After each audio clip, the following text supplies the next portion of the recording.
Et quand la tristesse arrive, je sais tu es là, toujours près de moi.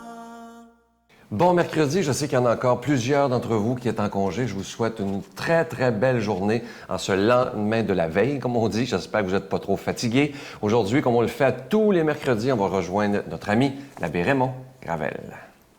Cette émission vous est présentée par l'organisme catholique La Victoire de l'amour. Depuis toujours, l'être humain cherche le chemin qui mène au vrai bonheur. Pourtant, encore aujourd'hui, notre monde se meurt d'un manque d'amour. Il y a plus de 2000 ans, un homme du nom de Jésus de Nazareth est venu bouleverser le monde, et ce, à tout jamais. Si tu acceptes le Christ dans ta vie, tu es condamné à être heureux.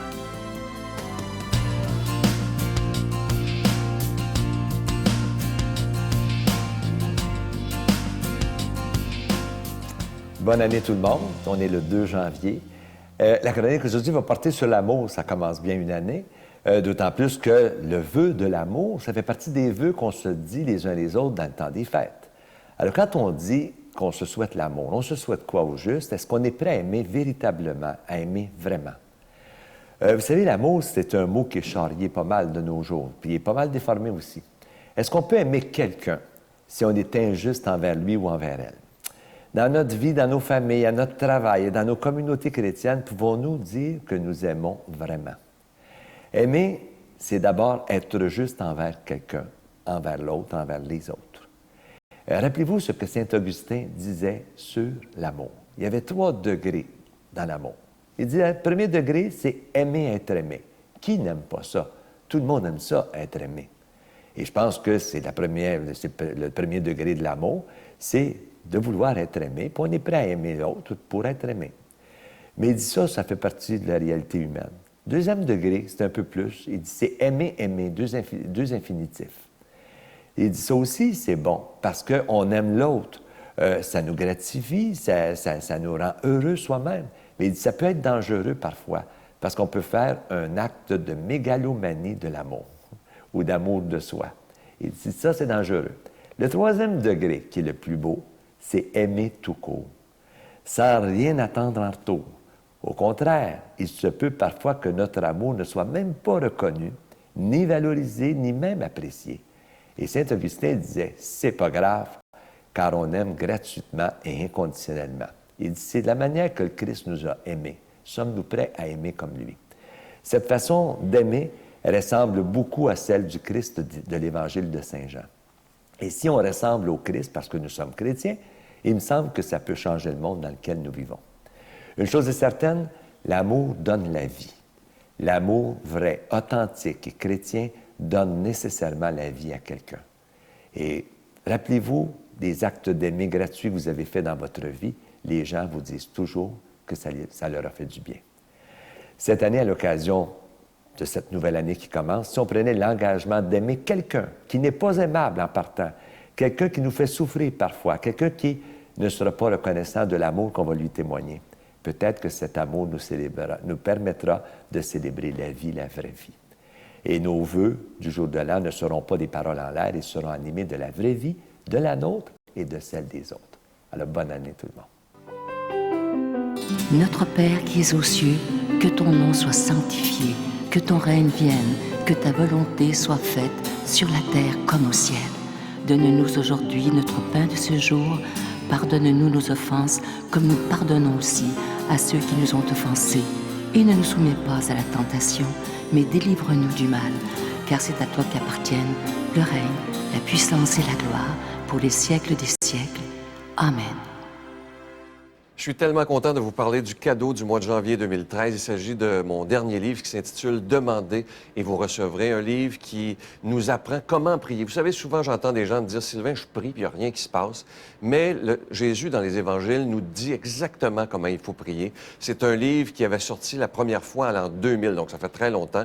Et je dois vous dire qu'il a fait du bien à des milliers et des milliers de personnes. Et c'est à votre demande qu'on l'a ressorti. Alors, vous le recevrez avec un don de 25 $ et plus. Si vous en voulez 2, parce que ça se donne bien en cadeau. C'est avec un don de 40 $ et plus. Je veux vous remercier de tout cœur en ce début de nouvelle année de faire qu'on puisse continuer à annoncer la parole de Dieu. Merci de votre prière. Merci aussi de votre don. Et j'aimerais que quand vous l'aurez lu, vous me donniez des nouvelles. Je suis sûr que ce livre-là va changer votre vie. Je vous donne l'adresse. La Victoire de l'amour, casier postal 120, succursale Boucherville à Boucherville. Le J4B 5E6, je vous la redonne. La Victoire de l'amour, casier postal 120, succursale Boucherville à Boucherville. Le J4B 5E6, également par carte de crédit, par téléphone dans le 514-523-4433, 523-4433 ou sans frais le 1-888-811-9291, 1-888-811-9291 et aussi sur notre site Internet, le www.lavictoiredelamour.org. Et je vous rappelle que c'est voulu, le livre, il est écrit en gros caractères, il est très, très facile à comprendre et à lire, et je vous suggère de le prêter ou d'en donner à vos amis. N'oubliez pas de me donner des nouvelles, c'est très important pour moi, parce que je pense que ça peut vraiment vous aider et nous aider dans la prière. Merci de tout cœur.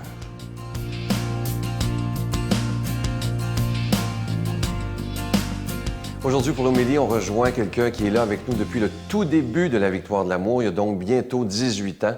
Et ce qui m'a toujours marqué chez ce prêtre-là, c'est le don de la parole, le Père Yvon Sanson.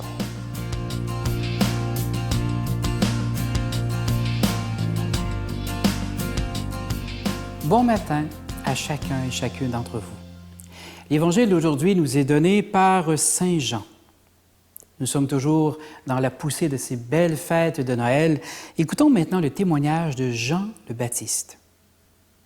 Voici quel fut le témoignage de Jean le Baptiste. Quand les Juifs lui envoyèrent de Jérusalem des prêtres et des Lévites pour lui demander « Qui es-tu » Il le reconnut ouvertement et déclara « Je ne suis pas le Messie ». Ils lui demandèrent « Qui es-tu donc » « Es-tu le prophète Élie » Il répondit « Non ». « Alors, es-tu le grand prophète » Il répondit « Ce n'est pas moi ». Alors ils lui dirent « Qui es-tu » Il faut que nous donnions une réponse à ceux qui nous ont envoyés. « Que dis-tu sur toi-même » Il répondit « Je suis la voix qui crie dans le désert. Aplanissez le chemin du Seigneur, comme a dit le prophète Isaïe. » Or, certains des envoyés étaient des pharisiens. Ils lui posèrent encore cette question. « Si tu es ni le Messie, ni Élie, ni le grand prophète, pourquoi baptises-tu » Jean leur répondit. « Moi, je baptise dans l'eau. Mais au milieu de vous se tient quelqu'un que vous ne connaissez pas. C'est lui qui vient derrière moi, et je ne suis pas digne de défaire la courroie de ses sandales. » Jean le Baptiste a répondu clairement à toutes les questions, mais pour la dernière, il laisse comme un suspens. Il nous dit simplement que arrive derrière lui quelqu'un qui est beaucoup plus grand que lui. Il va dire clairement qu'il n'est pas le Messie, qu'il n'est pas le grand prophète, qu'il n'est pas celui que les peuples attendent. Alors on lui demande, mais pourquoi alors tu baptises? Pourquoi donnes-tu ce baptême de repentir?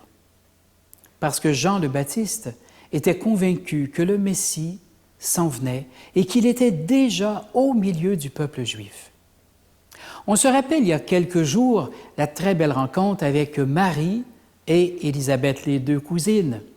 Marie qui portait Jésus et Élisabeth qui portait Jean le Baptiste. Et quand Élisabeth reçut la salutation de Marie, l'enfant a tressailli en elle. Et cet enfant, c'était justement Jean le Baptiste. Dès avant sa naissance, déjà l'Esprit Saint reposait sur lui, afin qu'il puisse reconnaître, je dis bien reconnaître, ça veut dire connaître de nouveau celui qui doit venir. Comme il a tressailli dans le sein d'Élisabeth à la présence de Jésus, alors probablement que le même mouvement en lui s'est reproduit quand Jésus est arrivé pour se faire baptiser. Même s'il ne l'avait jamais vu, probablement, il a pu reconnaître Jésus simplement par cette motion de l'Esprit qui l'habitait.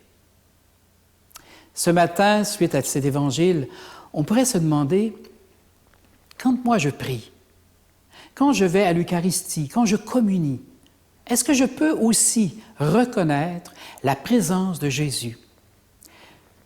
Quand je suis face à cette présence, est-ce que je peux reconnaître qu'il est vraiment venu pour moi, pour me sauver? Est-ce que c'est mon sauveur personnel?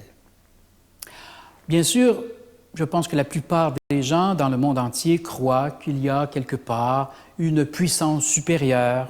On va l'appeler l'être suprême, on va l'appeler de toutes sortes de noms. Et ça fait un Dieu qui est très, très lointain. L'être suprême, la puissance supérieure, on pourrait même porter à avoir peur. Mais celui qui vient me sauver veut se faire tout proche de nous. Et c'est pourquoi que pendant ces jours de Noël, on se plaît à le représenter encore comme ce petit enfant qui vient au monde dans une crèche, démuni, tout petit, afin que personne ne puisse avoir peur de lui. C'est pourquoi les bergers sont arrivés les premiers à la crèche. Ces petits bergers, s'ils avaient rencontré un grand roi puissant avec toutes ses armées, ils n'auraient sûrement pas voulu aller le rencontrer. Alors qu'un petit enfant peut être rencontré par n'importe qui. Aujourd'hui, Jésus se présente à nous comme ce petit enfant, mais aussi comme notre Sauveur, celui qui vient toucher notre cœur pour le libérer, pour le guérir. Accueillons simplement cette présence en disant « Seigneur, j'ai besoin de toi ». Bien sûr, Jean le Baptiste baptisait dans l'eau, et c'était un baptême simplement de repentance, afin que notre cœur soit libre et disponible pour accueillir cette très, très belle présence de Jésus au milieu de nous. Ce matin, dans cet élan de foi, accueillons sa bénédiction. Par le nom du Père, du Fils et du Saint-Esprit. Amen. Je vous salue Marie, pleine de grâce. Le Seigneur est avec vous. Vous êtes bénie entre toutes les femmes, et Jésus, le fruit de vos entrailles, est béni. Sainte Marie, Mère de Dieu, priez pour nous pauvres pécheurs, maintenant et à l'heure de notre mort. Amen.